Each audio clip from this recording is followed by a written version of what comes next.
이 자리 나와 예배한 우리 모든 성도님들 한 분 한 분이 복음과 성교의 빚진 자로 하나님 앞에 반응하는 월드 크리스찬이 되기를 주님의 이름으로 축원합니다.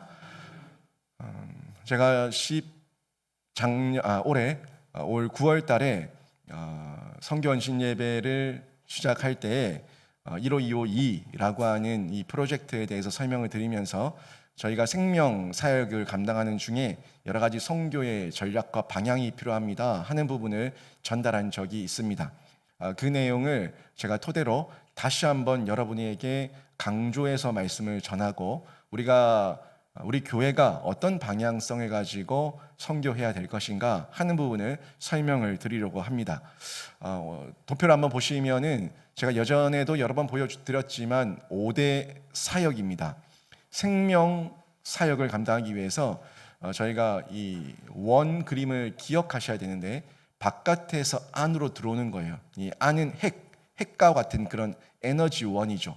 이 봉사 사역하시는 우리 교회에 많은 일꾼들이 있습니다. 아주 귀한 분들이고 정말 기둥 같은 일꾼들이고 이분들이 우리 교회에 넘치는 에너지 원 그 공급을 하고 있습니다. 물론 그분들은 한 분 한 분이 예수 그리스도와 연합되고 접속되어 있기 때문에 그 사랑과 기쁨 때문에 그 사역들을 감당하고 있는데 그분들이 처음부터 그렇게 봉사 사역에 뛰어들지 못했다고요. 처음에는 전도도 받고 선교도 받아서 처음에는 교회의 껍데기, 이 겉모습만 보면서 들어오는 거예요. 들어와서 예배 가운데 젖어들고 예배 드리면서 하나님과 교제하고 성도들과 교제하고 이 교제하는 중에 나도 자라가야겠다 하는 마음과 성장과 성숙에 대한 기대를 가지게 되고 그 중에 양육, 교육, 훈련을 받으면서 성장하는 거예요. 성장하고 나니까 훈련 받은 만큼 깨고 깬 만큼 공헌한다고 나도 교회를 위해서 나도 하나님 나라를 위해서 뭔가 공헌해야겠다 하는 마음이 생기는 거죠. 그래서 봉사 사역 가운데 들어와서 이제는 나를 도왔던 그분들에게 빚진 자의 마음으로 그 외에 다른 분들을 섬기는 거예요. 섬기다 보니까 교회가 계속해서 생명력이 드러나고 역동적으로 움직이는 공동체가 되는 것을 저희가 볼 수가 있습니다. 그런데 처음 전도를 받은 분이 이렇게 봉사 사역을 바로 하는 경우는 없습니다. 혹시 있다고 하더라도 하루 정도, 이틀 정도 잠깐의 흉내는 낼 수 있을지 모르겠지만 지속적인 봉사와 사역은 절대 할 수가 없습니다. 지속적으로 1년, 2년, 5년, 10년 지금 교회를 섬기고 있는 분들 보세요. 그분들은 이 과정들을 거쳤어요. 이 과정들을 거치면서 이 봉사 사역 가운데 들어왔죠. 근데 또 봉사 사역을 하는 중에 어떻습니까? 마음이 무너지기도 하고 낙심되기도 하고 절망되기도 하고 좌절되기도 하고 그런 경우는 이 교육과 훈련에 대한 부분이든 또 교제에 대한 부분이든 예배에 대한 부분이든 이 부분에서 스크래치가 났어요. 또는 이 금이 간 거예요. 그럴 경우에는 즉시 보수 보완하는 양육 교육 훈련이 필요합니다. 보수 보완하지 않고 예방하지 않고 처방하지 않으면 무너져 버리는 거예요. 그럼 그 사람들은 다시 원 밖으로 빠져나가 버립니다.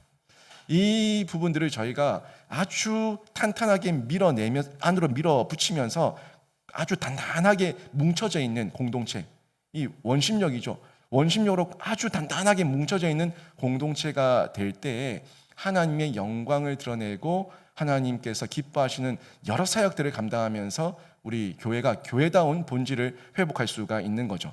그런데 그 첫 번째가 뭐냐고요? 그 첫 번째가 선교와 전도입니다. 선교와 전도라고요.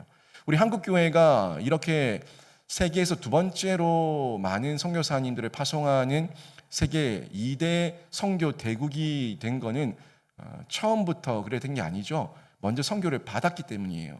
선교를 받아서 우리가 예배를 드리고 우리 안에서 교제와 교육과 훈련이 일어났기 때문에 이제는 우리가 다시 구심력으로 흩어져 가지고 세계로 흩어져서 열방을 섬기겠다 하는 마음으로 저희가 다른 나라를 섬기고 민족을 섬기는 거죠. 이게 선교고 전도입니다. 저희가 나가서 복음을 전하는 것도 다 마찬가지인데 그 가운데서 타문화권의 복음을 전하는 것, 예수를 알지 못하는 사람들에게 복음을 전하는 것, 이것을 선교라고 얘기를 합니다. 물론 그 선교 가운데는 국내 선교도 있을 수 있습니다. 국외 선교만이 선교가 아니라 국내 선교도 있을 수 있는데 우리 한국 가운데도 복음화율이 낮은 지역이 있다고요. 복음화율이 낮고 문화적 혜택을 받기 어려운 곳들이 있는데 그런 곳들을 저희가 찾아가서 복음을 전하고 도와주는 것, 이것도 국내 선교의 한 일부분입니다. 예를 들면은 농어촌 교회, 시골, 낙도 이런 곳들, 그리고 특별히 외국인들이 모여 있는 교회, 뭐 이런 곳들을 저희가 후원하고 그들을 섬기는 것도 국내 선교라고 하는 면에서 하나의 선교의 이 바운더리, 울타리 안에 넣을 수가 있다는 겁니다. 이런 부분에서 교회에서 선교를 강조한다는 거는 이거는 아무리 강조해도 지나치지 않습니다. 아무리 강조를 해도 선교와 전도를 교회가 강조하는 것은 지나치지 않고 저희가 다 해야 될 부분인데, 그렇지만 이 선교를 한다는 이유 때문에 예배와 교제와 양육 교육과 그리고 봉사 사역에 허술함이 있고 또 그것들을 등한시한다든지 아니면 그 균형이 너무 지나치게 깨진다면 그건 올바르지 않습니다. 몇몇 교회를 보면은 선교위원회나 선교회가 너무 비대해져 가지고 그게 기득권이 되어 있는 교회들이 있어요. 마치 벼슬인 것처럼 어떤 후원을 결정하는 곳, 또 선교사님들을 파송하는 곳, 이게 수십억, 수백억 단위가 돼버리면은 이게 기득권이 돼가지고 마치 감투를 썼냐는 듯이 교회 위에 군림하려고 하는 이런 선교회와 선교위원회도 제가 몇 군데를 봤어요. 그러면 안 돼요. 그러면은 마치 국내 사역은, 우리 성도들을 향한 사역은 중요하지 않은 사역이고 외국의 사역만, 돈을 퍼주는 사역만 귀한 사역이다, 이런 잘못된 가치를 가지게 되면은 우리 성도들의 길을 꺾어버리고 우리 성도들이 기가 살고 용기가 생기고 선교에 대한 동원이 생겨야지 헌금을 할 건데 그분들의 마음의 문을 닫아버리는, 선교 동원 자체를 닫아버리는 이런 역기능을 만들 수 있기 때문에 좋지 않습니다.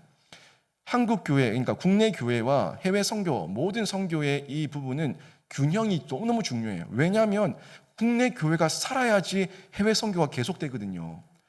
우리 다음 세대가 계속 있어야지 해외 선교 한국의 미래가 계속 있습니다. 근데 우리 다음 세대 다 죽여놓고 왜 선교헌금 안 하냐고 선교회에서, 선교위원회에서 한국 교회를 뭐라고 할 수 있습니까? 그럴 수 없어요.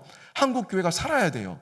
그러기 위해서는 예배도 살아야 되고 교제도 살아야 되고 교육과 훈련도 살아야 되고 봉사 사역도 역동적으로 일어나야지, 그래야지 그 가운데서 헌신하는 자들이 일어나게 되거든요. 그러다 보니까 첫 관문이 선교와 전도이긴 하지만 그것만 강조하는 것은 옳지 않고 균형이 중요하다 하는 부분이 필요하겠죠. 교회는 유기체이기 때문에 너무너무 균형이 중요한데 이런 건전한 의식을 가지고 바른 선교를 해야 된다는 겁니다. 그러기 위해서, 바른 선교를 위해서는 성도들의 관심이 필요한데 성경에서 얘기하는 선교가 어떤 선교고 나는 어떤 선교적 가치관과 세계관을 가지고 있는가 하는 부분에서 눈을 떠야 되고 그 가운데서 마음을 모아야지만 저희가 선교에도 에너지와 영향력이 드러나는 거예요. 근데 선교를 한다고 하면서 선교비를 내는데 이 선교비를 회비 내듯이 그냥 내고 마음을 닫아버리면은 이건 그렇지 않아요. 이건 정말 잘못된 겁니다. 국가에서 국민들이 세금을 낼 때에도 내가 납세 의무를 다해야죠. 세금을 내지만 이 세금이 잘 쓰여지고 있는가를 두루두루 감시하고 감독하고 또 관심을 가지면서 나 또한 깨어있는 문화의식, 그런 의식을 가지고 동참해 줘야지 내 세금이 낭비가 되지 않는 거예요. 그렇죠? 마찬가지로 우리가 선교비를 냈으면은 이 선교비가 어느 나라에 가고 어느 선교사님에게 가고 이 선교사님들은 어떤 사역을 하고 있는가 하는 부분을 알고 저희가 선교를 해야지 선교에 대한 이 동기가 된다. 동기 부여가 된다고요. 여러분, 제가 아무 말 하지 않고 그냥 선교할 테니까 선교금 내세요 라고 얘기하면 선교금 내겠습니까? 안 내고 싶어요. 절대 안 내고 싶어요. 이 돈이 어디로 가는지는 모르는데 왜 냅니까?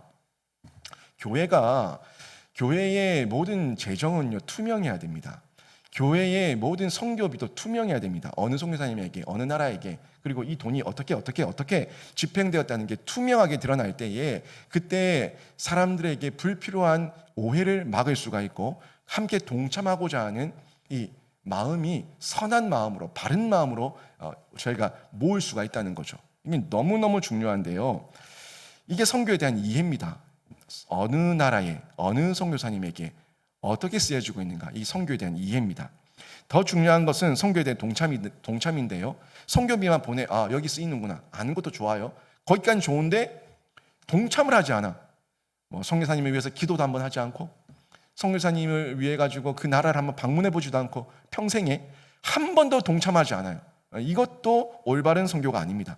가든지 보내든지 우리가 거기에 대해서 마음을 가지고 함께 기도해 줄 수 있는 이런 동참이 있을 때 선교가 더욱더 역동적으로 바른 선교가 일어날 수가 있다는 거죠.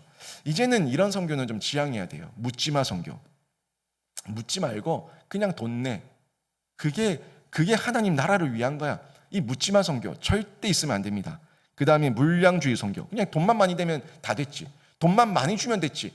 이건 물량주의 선교 있으면 안 됩니다. 이 모든 것에서 벗어나서 함께 동력하고 함께 동참하는 이런 선교의 전환이 필요하다는 거죠.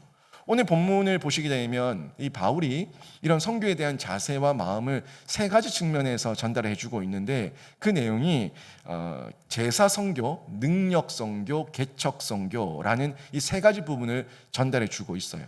근데 제가 좀 다 중요한 부분인데 제가 좀 유심히 봤던 부분은 개척 선교예요. 제가 9월 달에도 그래서 개척 선교에 대한 부분을 전달했었는데 이 개척 선교의 순수성이 있거든요.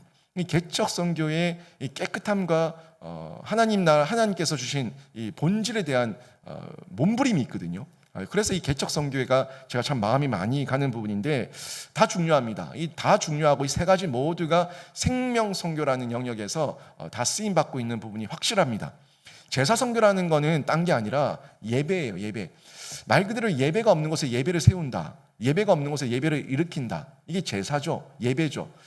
마찬가지입니다. 이 조선 땅에 예배가 없었기 때문에 그 선교사님들이 한 달이 넘는 시간을 그 태평양을 건너와서 저희 나라에 오셔가지고 목숨을 걸고 예배자로 서 있으셨던 거예요.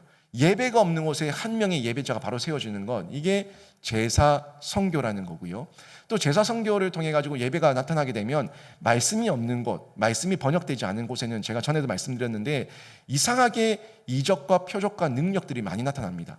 그래서 이런 역사들이 나타날 때 능력 선교를 통해서 하나님의 살아계심을 보이는 거죠. 바울이 가는 곳마다 능력이 많이 나타났어요. 실제로 지금도 세계 곳곳에서 선교사님들이 많이 활동하시는데 그분들이 계신 곳에 능력이 나타나는 곳들이 많습니다. 그리고 또 개척 선교는 뭐냐면 복음이 없는 곳, 그러니까 교회가 세워지지 않은 곳, 교회가 세우지 않은 곳으로 가서 그곳에서 복음을 편만하게 전하는 이 부분이 개척 선교인데 이 모든 것들이 생명 선교라는 부분에서 저희가 살펴볼 수가 있다는 거죠. 그 가운데 제가 개척 선교를 좀 말씀드리는데요. 성경의 개척 선교는 오늘 본문에서도 잘 나오는데 19절 하반 부분을 보시면 제가 16절부터 읽긴 했는데 16절부터 19절 상반 부분까지는 제사 선교, 표적 선교에 대한 부분을 잘 전달하고 있고 19절 하반 부분부터 이 개척 선교에 대한 부분을 잘 표현해 주고 있는데 한번 보십시오. 하반 부분 중간쯤 보면 내가 예루살렘으로부터 나오죠. 보십시오. 내가 예루살렘으로부터 두루 행하여 일루리곤까지 그리스도의 복음을 편만하게 전하였노라. 아멘. 이 일루리곤이 저희에게 굉장히 생소한 지명이에요. 여기가 지금 세계 지도 가운데 어디 있는가 하는 부분에 대해서 궁금증이 많이 생기는데 여기는 아드리아해, 여러분 들어보셨는가 모르겠는데 아드리아해 동쪽 해안 지역이에요. 그러니까 과거로 얘기하면 마게도니아 이 북서부 지역이고요. 오늘로 얘기하면 이 알바니아, 여러분 알바니아라는 나라는 잘 모르실 수 있을 거예요. 이 알바니아라는 곳이 있고 그 위쪽으로 보면은 크로아티아라고 하는 곳이 있어요. 이 크로아티아는 이 축구 좋아하시는 분들은 좀 아실 겁니다. 이 크로아티아라는 나라가 있는데 그 이탈리아와 알바니아 그리고 위쪽으로 크로아티아라고 하는 그 옆에 길쭉하게 바다가 있죠. 거기가 아드리아해입니다.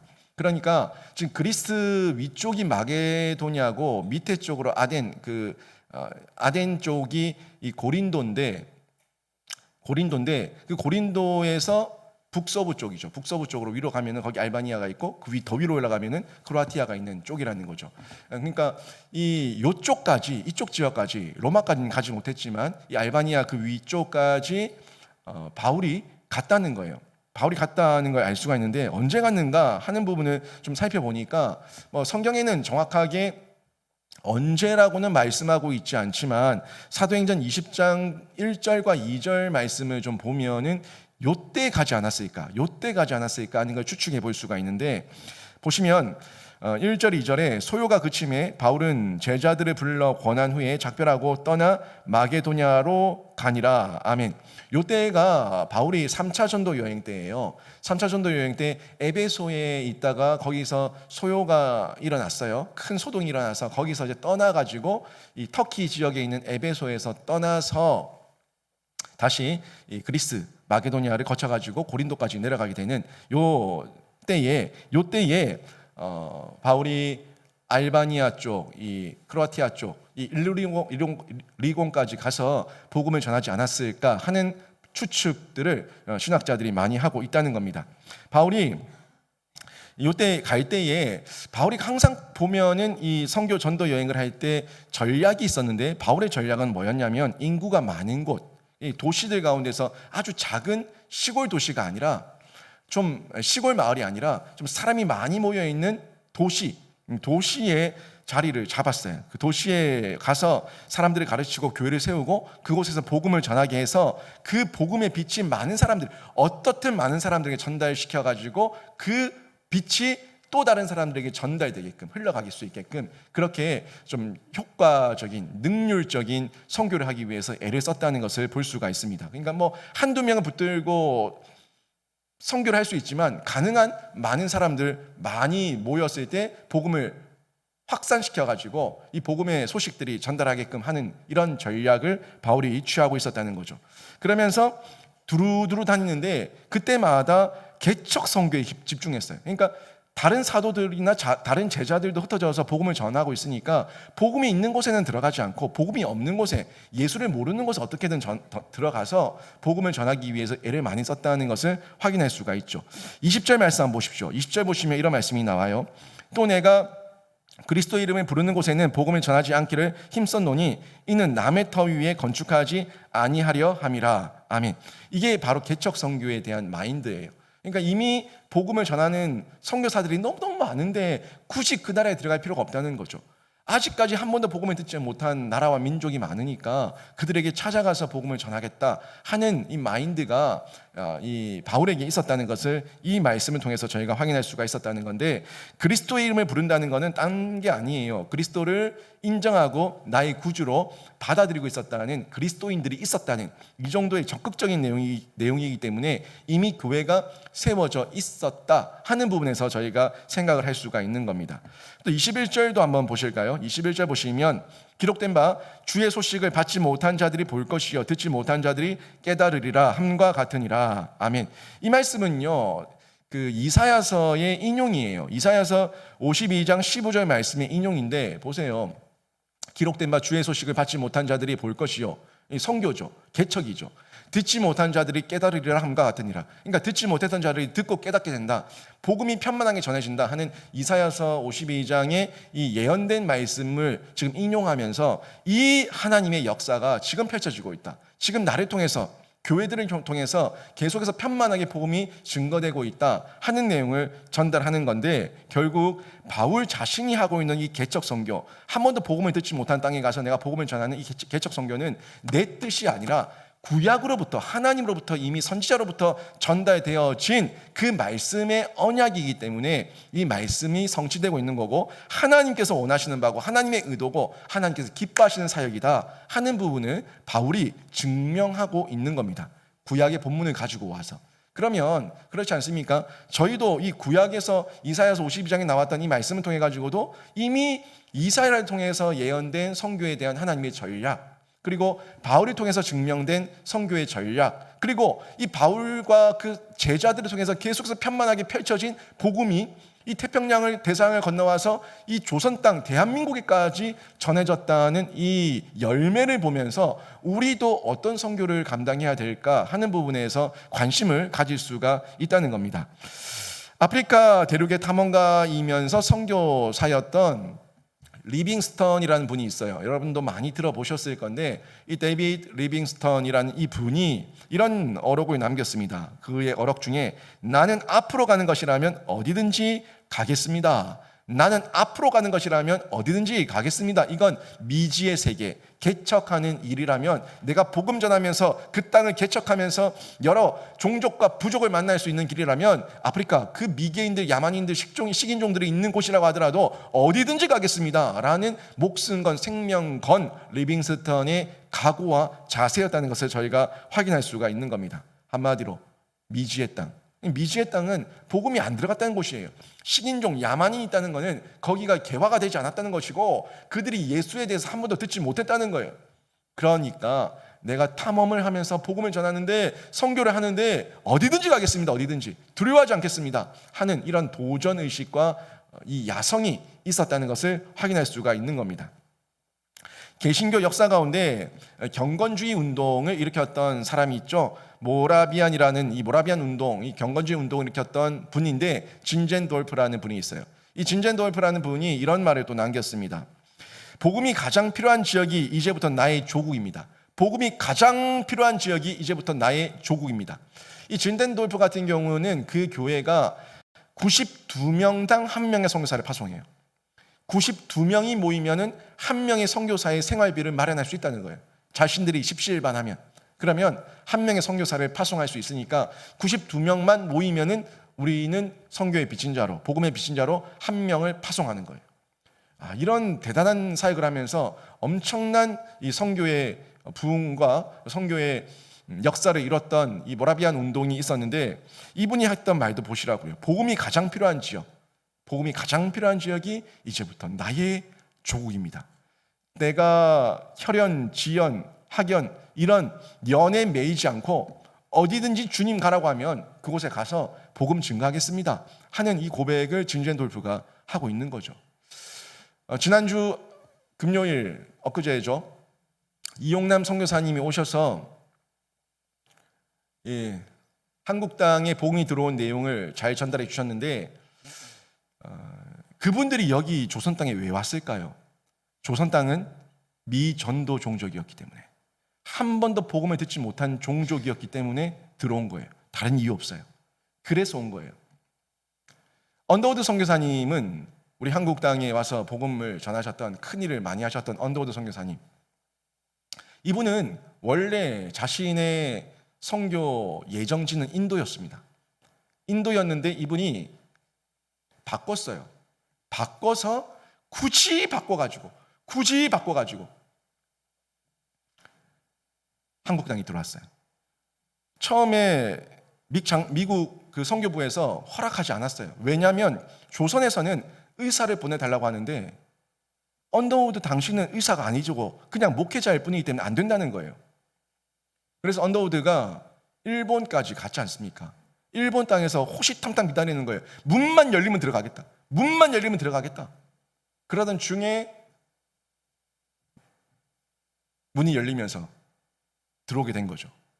이 언더우드 선교사님 같은 경우에도 의도적으로 복음이 없는 그 땅, 한 번도 복음을 듣지 못한 미전도 종족에게 복음을 전하겠다는 그 야망, 또 야성, 하나님 안에서의 이 개척 선교에 대한 이 꿈이 있었기 때문에 그 사역을 감당했던 겁니다. 이용남 선교사님 통해서 여러분 들으셨는데 그때 누구 얘기를 들었어요? 뒷부분에 들었던 한 분, 두 분의 이야기가 있어요. 그 아들까지 하면 제임스 홀, 샤우더 홀, 로제타라고 하는 이분들의 얘기를 들었는데 제가 이분들 연구를 많이 했거든요. 제가 다음에 다시 한번 제가 이분들 일화와 얘기들을 제가 다시 한번 전해드릴게요. 이용남 선교사님도 오셔가지고 말씀을 잘 전해주셨는데 나이도 많이 드시고 시간이 짧다 보니까 제가 예전에 들었던 그런 이 감동은 저는 조금 약하다. 이제 나이가 드셨구나 하는 걸 좀 느꼈어요. 이분 정말 뜨거웠던 분이거든요. 이용남 선교사님. 이 제임스 월, 샤우더 월, 로제타 이 가족들의 이야기는 정말 감동입니다. 제가 다음번에 다시 한번 이 얘기를 성경신 예배 때 전달하는 시간을 가지도록 할게요. 그런데 이 제임스 홀 같은 남편 먼저 죽었죠. 이 제임스 홀이 자기가 헌신했었던 선교지가 어디였냐면 중국이었어요. 로제타는 한국이었어요. 그런데 제임스 홀도 의사고 로제타도 의사인데 제임스 홀이 의사 실습을 나가는데 인턴에 나가는데 거기서 로제타를 만난 거예요. 로제타에게 반해버렸어요. 근데 또 같이 얘기를 해보니까 둘 다 선교에 대한 비전이 있네요. 근데 로제타는 조선 땅으로 자신을 헌신했고 이 제임스 올은 중국으로 헌신한 거예요. 그래서 제임스 올이 로제타에게 당신 먼저 가 있으라고, 내가 어떻게든 선교지를 바꿔서 조선 땅으로 가겠다고 라고 얘기를 하고, 로제타가 먼저 제중원으로 와서 사역하고 있고, 그때 왜 로제타 여자가 필요했냐면 남녀 7세 부동석이에요. 남녀 7세 부동석인데 외국인 남자 양인 의사가 앉아 있으니까 여자들이 아무것도 못하는 거예요. 손도 못 내밀어요. 그냥 죽어가는 거예요. 자기가 죽어가는데도 뭐 환부를 드러낼 수도 없고 손도 못 내밀고 그냥 죽어가는 거예요. 그러니까 선교부에서, 이 한국 땅에서 선교부에 요청한 거죠. 여자 의사를 보내달라. 여자 의사를 보내달라. 그래서 로제타가 들어간 거예요. 로제타가 들어가서 얼마나 많은 여성들을 살렸는지 모릅니다. 그리고 로제타가 들어와 있고 제임스 올이 선교지를 바꿔가지고 한국 땅으로 들어와서 이 두 부부가 한국에서 결혼한 1호 외국 선교사 부부예요. 한국에서 결혼했어요.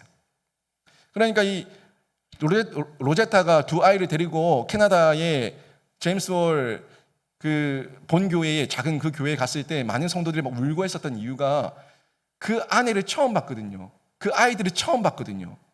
한국 땅에서 결혼했다니까요. 한국 땅에서 결혼해서 한국 땅에서 낳은 아이들이에요. 그러니까 얼마나 그 감동이 크겠습니까? 그분들이 왜 한국 땅에 왔어요? 한국 땅이 미전도 종족이었기 때문에, 복음을 한 번도 듣지 못한 것이었기 때문에 왔다는 겁니다. 선교에도 우선순위가 있어요. 모든 민족에게 복음을 전해야 되지만 저희가 할 수만 있다면 단 한 번도 복음을 듣지 못한 미전도 종족, 미접촉 종족에게 가서 먼저 복음을 전하는 것, 이게 더 필요하고요. 또 우리 한국 땅에서도, 또는 복음이 들어간 우리 뭐 필리핀이든 태국이든 복음이 들어간 이 동남아권의 여러 나라라고 하더라도, 그곳이라고 하더라도 가능하면 복음에 대해서 못 들은 외지, 못 들은 이 어려운 곳, 이런 곳들에 가서 복음을 전하는 사역들이 왕성하게 일어나야 된다는 거죠. 필리핀 같은 경우는 복음이 많이 들어갔다고 얘기하지만 여러분, 민다나오 섬에는 아직도 불모지입니다. 민다나오 섬은 반군이 점령하고 있지 않습니까? 계속해서 정부군과 반군이 싸움이 나는 곳인데, 여러분 민다나오 저는 갔다 와봤어요. 그 산속으로 들어가면 부족들이 얼마나 많은지 모릅니다. 아직까지 정말 이 오두막집 있지 않, 지프로 지은 집이죠. 지프로 지은 집에 거기서 자요. 저도 거기서 하룻밤 잤는데 정말 밥을 주는데 너무 힘들더라고요. 저도. 아무튼 그런데 그런 곳에서 사는 분들이 너무너무 많아요. 민다나오 섬에는요. 실제로 이런 곳에 아무리 복음이 들어간 나라라고 하더라도, 복음이 들어갔지만 복음이 더 편만하게 전해지지 않은 지역, 외지, 타지인, 저 산속마을, 미전도 종족들, 이런 것들이 많이 있기 때문에 그런 곳에 저희가 찾아가서 복음을 전하는 이런 우선적 사역들을 저희가 순위를 먹이고 감당을 해 나가야 된다는 겁니다. 이런 마음이 있을 때 저희가 개척 선교라는 것을 더욱더 확장해 나가고, 우리 마음에도 이 선교에 대한 보람과 기쁨을 맛볼 수가 있다는 거죠. 이걸 위해서 제가 개척 선교에 대한 실천으로 15252 이 선교 운동을 제안하는 거예요. 15252 이 내용을 보실 때 여러분이 뭐 주보에 들어가 있는 삽지를 보면서 아이고 이럴 수 있겠지만, 여러분 이 내용 자세히 보시면은 저희가 지금 당장 하기 어려운 거는, 결단하기 어려운 거는 마지막 15252 요거밖에 없어요. 마지막 2 요거는 특별히 은혜 주시고 하나님께 특별히 은사를 주셔야지만 할 수 있는 거거든요. 물질이 있다고 다 못합니다. 물질이 있어도 마음의 은혜가 없으면 못하는 거고요. 은혜가 있어도 물질의 은사가 없으면 못하는 거예요. 은혜와 은사가 둘 다 있어야지만 감당할 수 있는 게 15252 이 마지막 선교 운동입니다. 그런데 1525는 저희 모두가 할 수 있는 부분이에요. 한번 보십시오. 1이 뭡니까? 제가 얘기하는 게 한 사람이에요. 한 사람이 평생입니다. 10년이 걸릴 수도 있고 20년이 걸릴 수도 있고 30년이 걸릴 수도 있고, 내 평생에 1개월만큼은 내 재능을 하나님께 드리겠다. 3일을 갔다 올 수도 있고 5일을 갔다 올 수도 있고 10일을 갔다 올 수가 있고, 어떻든 1년에 며칠씩 쪼개서라도 내가 30일 이상은, 내 평생에 30일, 한 달은 하나님께 드리겠습니다 하는 거, 이건 마음만 먹으면 할 수 있어요. 30년 동안 내가 교회에서 사역을 하고 주님을 섬긴다고 했을 때 1년에 3일씩만 뭐 갔다가 1년에 하루씩만 갔다가 와도, 그죠? 1년에 하루씩만 갔다가 와도 30일이에요. 이건 제 마음이에요. 자기 마음. 또는 시간을 내서 일주일, 보름, 한 달, 한 번에 갔다 올 수도 있고요. 여러 모양으로 저희가 할 수 있는데, 이건 교회에서 뭔가를 요구하는 게 아니에요. 여러분이 스스로 작정하라는 거예요. 여러분이 스스로 헌신하라는 거예요. 제가 1개월 동안 하나님께 제 재능을 바치겠습니다. 평생에 저에게 건강 허락해 주시옵소서. 기도하는 거죠. 그 다음에 보십시오. 5. 한 가정이 월 5만 원이에요. 여러분 한 명이 아니라 여러분 한 가정이 월 5만 원씩 현지인 선교사, 사역자의 사역비를 지원하겠다. 여러분만 교회를 나오고 있다고 여러분만 하지 마시고, 여러분 나오지 않고 교회 나오지 않는 여러분 배우자, 교회를 나오지 않고 있는 여러분의 자녀들의 마음을 여러분이 함께 모아가지고 한 가정이 월 5만 원, 이거 할 수 있는 거예요. 내 마음만 먹으면 할 수 있는 거예요. 만약에 상황이 여의치 못한다면 올해는 1만 원, 내년에는 2만 원. 하나님, 제가 이 부분도 차츰차츰 넓혀 나가고 지경을 확장시켜 나가기를 원하오니 저에게 은혜를 허락해 주시옵소서 하는 마음으로 기도하면서 어떤 모양으로 할 수 있는 겁니다.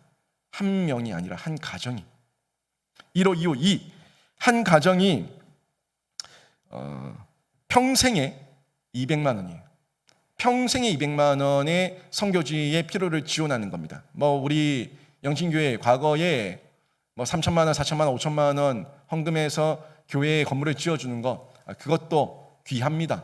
귀한 사역인데, 저는 여러분에게 그런 부담 가지기보다 한 가정이 제가 평생에 200만 원 선교 지원을 해서 우리 모두가 십시일반 함께해서 교회를 세우고 학교를 세우고 또 그 선교사님의 사역을 지원하는 이런 선교지의 피로를 채우는 이런 사역에 동참하겠습니다 하는 마음을 가진다면, 이거는 누구든지 저희가 마음만 먹으면 할 수 있는 영역이라고 생각이 돼요. 우리 마음 나름이죠. 마음 먹기 나름이에요. 그 다음에 1호, 2호, 2. 그 다음에 1호, 2호, 1호, 2호죠. 5. 5를 보시게 되면은 한 사람이 매년 50만 원 이상으로 선교지를 방문하는 것. 요것도 그렇죠. 매년 한 번 나가려고 하면 기본적으로 비행기 값은 50만 원 정도 넘게 들죠. 결국에는 한 번 다녀오겠다, 이런 각오입니다.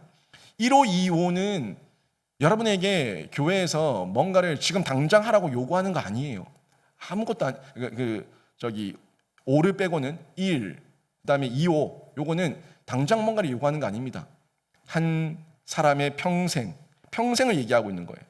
그러니까 내 마음이 어떤 마음을 가지고 감당하느냐에 따라서 내가 선교지에 나가보겠다, 이런 마음들을 가질 수가 있는 거죠. 매년이 안 되면 경년으로, 또 경년이 안 되면 3년 단위로, 또 3년 단위가 안 되면 5년 단위로, 어떻든 제가 한 평생에 한 1개월을 하나님께 드리겠습니다 라는 작정을 한다면 내 평생의 시간, 타임 테이블을 기억하면서 내가 내 현실에 맞게끔 기도하면서 작정할 수 있는 겁니다. 그 다음에 마지막이 1호, 2호, 2, 요건데, 한 가정이 월 200만 원, 선교사님의 한 가정을 파송하는 건데, 선교사님들이 외국에 나가서 생활하는데 보통 한 200만 원 들어요. 그러니까 외화로 한 2,000불 정도 들어요. 그분들이 거기 가서 현지인들과 생활하지만 현지인들 음식을 먹고 살지 않습니다. 현지인들과 같이 그런 오두막집을 짓고 움막집을 짓고 살지 않습니다. 그분들의 베이스가 있어야 된다고요. 기본적인 생활을 할 수 있는 베이스가 있어야 된다고요. 그런 걸 마련하기 위해서는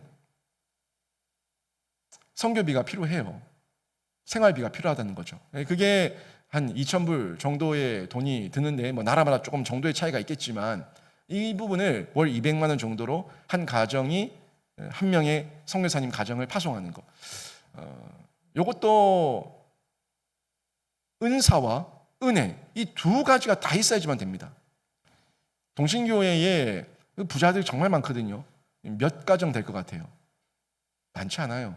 제가 알기로 한 대여섯 가정 정도, 11대여섯 가정 정도가 1호, 2호, 2 여기에 헌신하고 있어요. 근데 제가 알고 있기로 그분들이 정말 하셔야 될 분들은 안 하고 좀 어렵다 싶은데 그분들이 감당해요.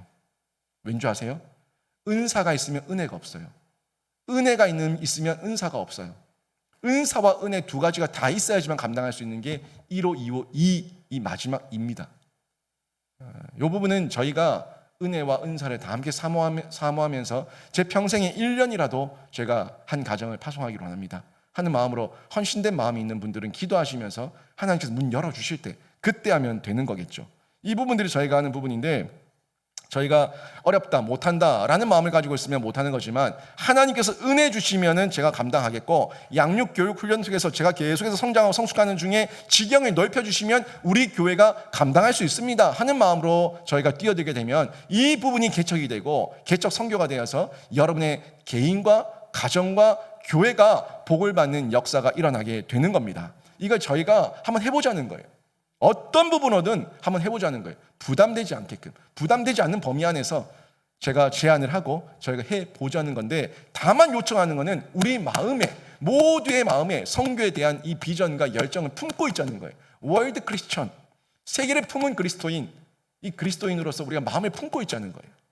요걸 제가 제안하는 거고요. 또 저희가 개척 선교를 하기 위해서 저희가 눈을 좀 들어야 될 부분이 유동 선교입니다. 유동 선교. 이 유동 선교는 선교에 대한 패러다임이 바뀌고 있는 부분인데, 한국에 외국인들이 많이 들어오고 있어요. 이 유동이라는 거는 선교지가 옮겨졌다는 거예요. 그리고 선교의 대상이 옮겨졌다는 거예요. 어디로요? 한국으로. 한국의 이 한류 문화가 대단합니다. 정말 대단합니다. 진짜 대단합니다. 여러분이 외국 나가보면은 여러분이 그냥 한국이라는 것 때문에 여러분을 보면서 열광해요. 한류의 문화가 엄청납니다. 그런데 한국으로 들어오는 외국인들이 많아요.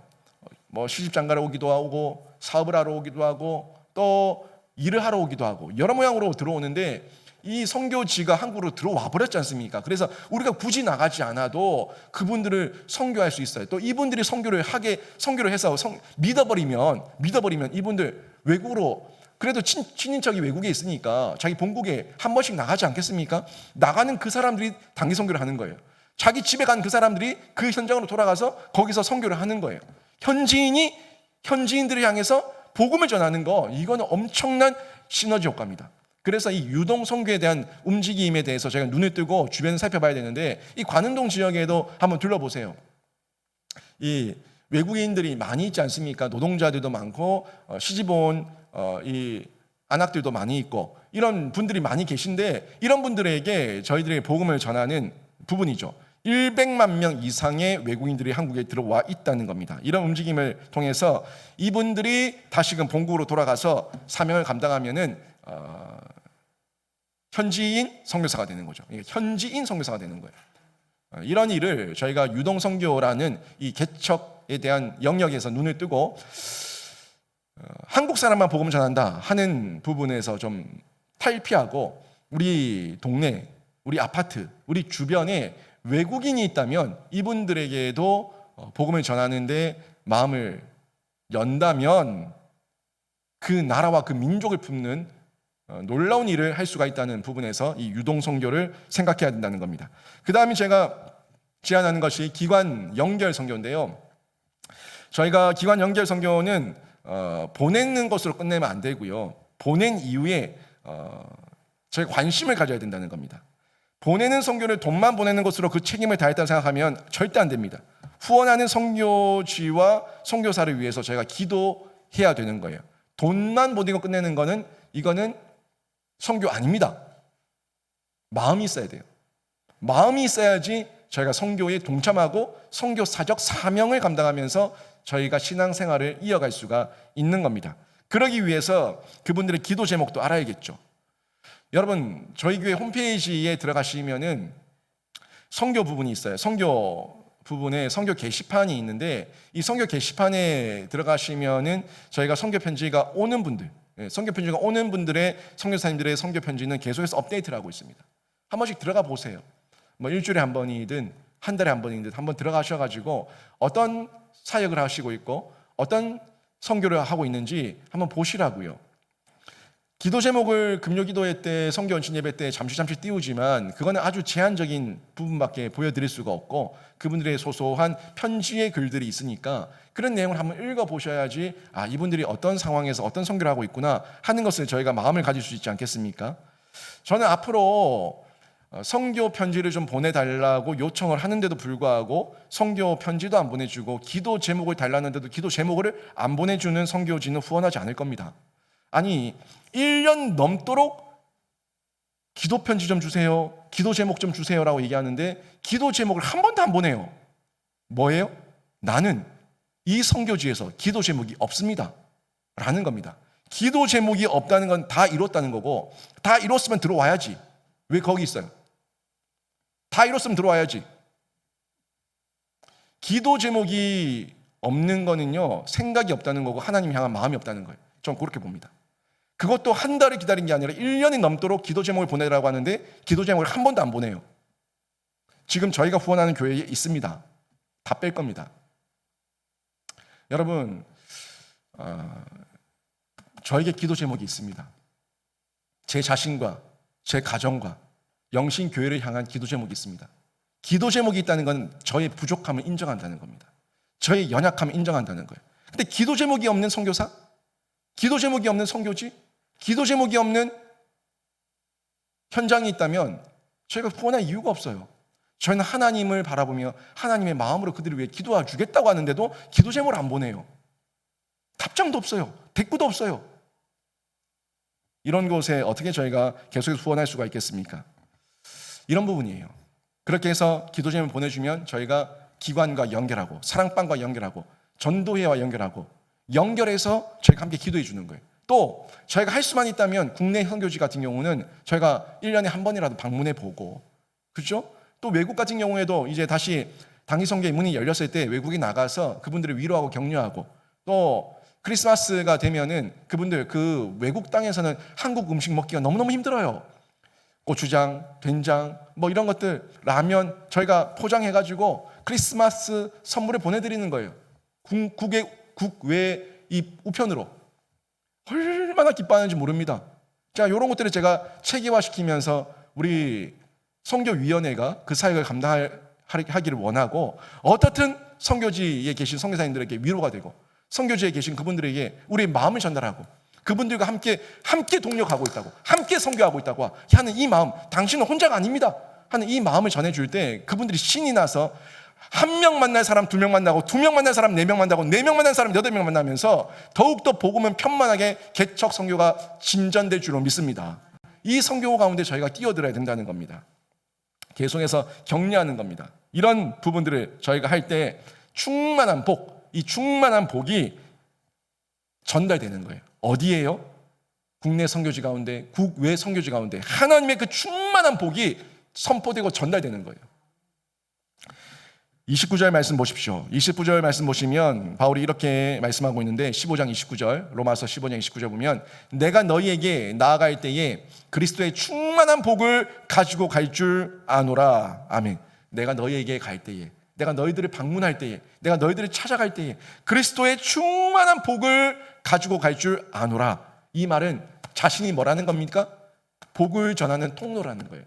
복을 전하는 담은 보따리라는 거예요. 보따리. 복주머니. 내가 복주머니인데 이 복주머니 안에 뭔 복이 들어있냐 하면은 하나님의 그리스도의 충만한 복이 들어있다. 이걸 내가 열어주겠다 하는 겁니다. 이 얘기를 말씀하고 있는데, 바울은 다메섹으로 가는 길에 자신을 만나주신 예수, 자신이 박해하고 자신이 핍박하던 그 예수를 거기서 만나버리지 않습니까? 거기서 생명을 얻은 겁니다. 예수의 생명을 얻고 나니까 그 생명을 전달하지 않을 수가 없는 거예요. 예수께 복을 받아서 복을 전하는 통로가 되고 나니까 그 복을 가지고 있을 수가 없고, 어떻게든 전해야겠다, 어떻게든 나눠야겠다 하는 이 마음의 열정이 막 일어나는 거예요. 그러니까 이 생명 보따리, 이 충만한 복을 가지고 내가 너에게 가겠다 하는 이 고백을 하게 되는 거죠.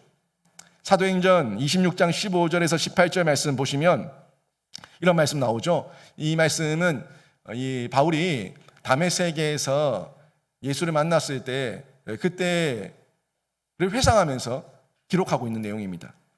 나는 내가 박해하는 예수라. 내가 너를 구원하여 그들에게 보내어 그 눈을 뜨게 하여 어둠에서 빛으로 사탄의 권세에서 하나님께로 돌아오게 하고 죄사함과 나를 믿어 거룩하게 된 무리 가운데서 기업을 얻게 하리라. 아멘. 결국에는 예수를 믿어서 죄 사함을 얻고 또 너희를 통해서 하나님 나라의 이 기업을 얻게 하겠다는 이 사명과 목적을 가지고 복음을 전하는데, 이 복음이 흘러가면 그들에게 기업이 되고 그들에게 자유함이 되고 그들에게 샬롬의 은혜가 되어서 이게 그들에게 복이 되는 거예요. 여러분, 얼마나 이 조선 땅 한번 조선 땅 생각 안 해도 여러분 어릴 때만 한번 생각해 보십시오. 제가 여러분보다 나이가 어리지 않습니까? 제가 45밖에 안 된 사람인데도 불구하고 제가 어릴 때만 생각해도요, 이 우상에 대한 이 샤머니즘, 이 한국 땅의 샤머니즘, 우리 할머니들, 우리 이모 할머니, 고모 할머니, 이런 분들의 그 모습들이 제가 기억이 난다고요. 제가 초등학교 5학년 때 예수 믿었다고요. 그 전에 포교원 다니면서 사찰들 다니면서 등 달았을 그때 산속에 다니면서 굿하는 곳들, 무당집들, 이상한 막 귀신 나오게 막 이상 줄 철렁철렁 달아놓은 집들, 이런 데를 보면서 그때는 무심코 지나갔지만 지금 생각하니까 그게 그 시대의 문화였고 이 한국 땅의 문화였구나 하는 것을 기억했다고요. 지금 803만 가보세요. 굿해주는 집들이 얼마나 많아요. 많이 없어진 거겠죠. 그런데도 아직까지 뿌리를 내리고 있어요. 여러분, 그때 이 나라와 이 민족이 얼마나 비참했습니까? 얼마나 척박했습니까? 여러분, 제 어머니들 때, 제 아버지 어머니 때만 해도요, 아이를 낳으면은 한 2, 3년 지나야지 호적 등록하지 않았습니까? 왜요? 언제 죽을지 모르니까. 언제 죽을지 모르니까 그랬어요. 저희 장모님도 제가 알기로 거의 한 7년 정도가 호적이 늦게 돼 있어요. 5년인가 7년인가 늦게 돼 있어요. 그런 시대였다고요. 근데 1880년대 후반, 1900년대 초반에 들어왔던 그때에 이 한국 땅에서 아이가 태어나면 2명 중에 1명이 죽었다는 거는 그거 낱말 아님, 진짜입니다. 진짜였다고. 그러니까 언제 죽을지 모르니까 내버려 뒀던 거예요. 천운이다. 살면 천운이다. 그냥 그렇게 생각하고 살았던 거죠. 여러분, 그게 행복입니까? 그게 사랑입니까? 그게 평안입니까? 그게 자유입니까? 아니에요. 비참했어요. 그런 곳에 이 땅에 복음이 들어와서 예수를 전하는 귀한 은혜를 누리게 되고 충만한 복을 저희가 받아 얻게 된 겁니다. 저희가 그 선교에 동참하자는 거예요. 이제 우리가 복받은 자니까 복받은 자를 끝내지 말고 우리 또한 복의 전달자가 되어서 복주머니 가지고 나가자는 거예요. 우리 교회가 나가자는 거예요. 우리 가정이 나가자는 거예요. 우리 개인이 나가자는 거예요. 할 수만 있는 대로. 그게 도움이 되니까. 별거 아닌 것 같지만 그들에겐 도움이 된다고요. 정말 그들에겐 도움이 된다고요. 우리한테는 얼마 안 되는 돈 5만 원이지만 저 아프리카에서는 5만 원 그 염소 한 마리 사면은 그 염소가 재산이라고요. 시집장가 가는 재산이라고요. 우리한테는 아무것도 아니지만 그들에게는 평생의 재산이라고요. 그 사역에 저희가 함께 동참하자는 거예요. 저 유럽에서는 항생제 아무것도 아니었지만 그 항생제가 한국 땅에 들어오는 그 순간 그 항생제는 사람을 살리는 한계의 알약이 됐어요. 아무것도 아니지만 우리가 동참하면, 우리가 선교에 동참하면 이 사역들을 감당할 수가 있다는 겁니다. 여러분, 선교는 예수님으로부터 받은 생명 보따리를 전달하는 것이고 능력 보따리를 전달하는 겁니다. 그래서 바울이 이렇게 고백하고 있는 거예요. 빌립보서 4장 13절 말씀, 내게 능력 주시는 자 안에서 내가 모든 것을 할 수 있느니라. 아멘. 내게 능력 주시는 자 안에서. 여러분이 아무리 첫날 만날 작정해도 하나님께서 마음 주시지 않고 능력 주시지 않으면 감당 못합니다. 아무리 작정해도 나에게 은혜가 없으면 감당 못하고 나에게 은사가 없으면 감당 못하는 거예요. 여러분에게 능력 주시는 은혜, 여러분에게 능력 주시는 은사는 하나님께로부터 오는 줄로 믿습니다. 그런데 여러분이 사모하지도 않고 바라지도 않고 기대하지도 않고 저에게 은혜와 은사를 주십시오라는 마음도 없다면 더더욱 능력은 임하지 않습니다. 그런데 내 마음에 사모함만 있다면 우린 이 말씀을 가지고 기도할 수 있어요. 내게 능력 주시는 자 안에서 내가 모든 것을 할 수 있느니라. 아멘. 이 말씀대로 역사에 주시옵소서. 기도하면서 사모함으로 외치고 도전할 수가 있는 겁니다.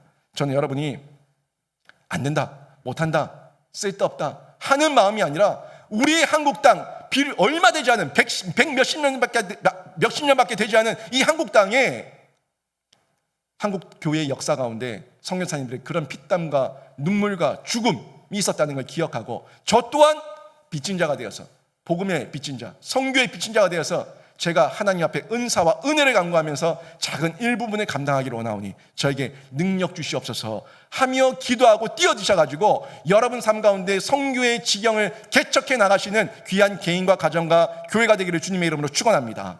오늘 말씀 정리하면 여러분 생명선교 새로운 도전입니다.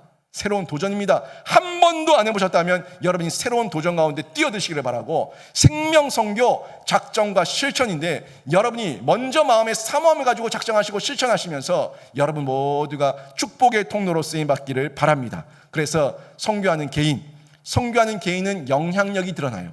선교하는 개인은 영향력이 드러나고 선교하는 가정에는 아름다운 소식이 임하고 선교하는 교회에는 새 생명의 향기와 새 생명의 역사가 약동하는 이런 생명사역의 현장이 되는데 우리 모두가 이 생명사역을 감당하는 귀한 은혜가 있기를 주님의 이름으로 축원합니다. 아멘.